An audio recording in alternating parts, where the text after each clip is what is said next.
منتخبنا الوطني الأردني راح يلتقي اليوم في الدور ربع النهائي مع المنتخب العراقي لبطولة كأس العرب.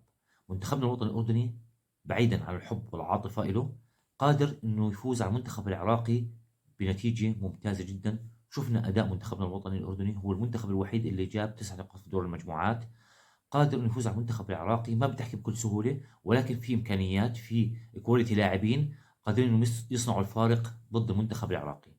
طلع اكيد بعض المحللين يحكوا انه المنتخب العراقي عنده نقاط ضعف. فيش منتخب في العالم او فريق في العالم ما عنده نقاط ضعف، لكن منتخبنا الوطني الاردني عنده فكر تكتيكي من خلال مدربه جمال السلامي، قادر انه يفوز على اي منتخب حاليا بقارة اسيا او اي منتخب عربي.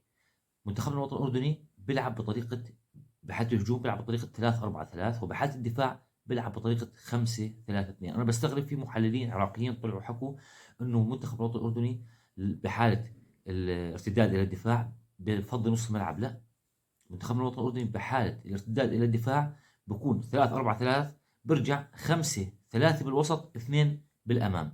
يعني بيلعب تقريبا، بديش أقول بثلاث خطوط دفاع، بخطين دفاع. لكن ما بعرف شو تفكيرهم هم. أنا بتوقع إنه المباراة هي راح تكون غزيرة بالأهداف، وأتوقع إنه المنتخب الوطني يفوز على المنتخب العراقي بنتيجة 5-2، وإن شاء الله الفوز حليف المنتخب الأردني. تحياتي للجميع.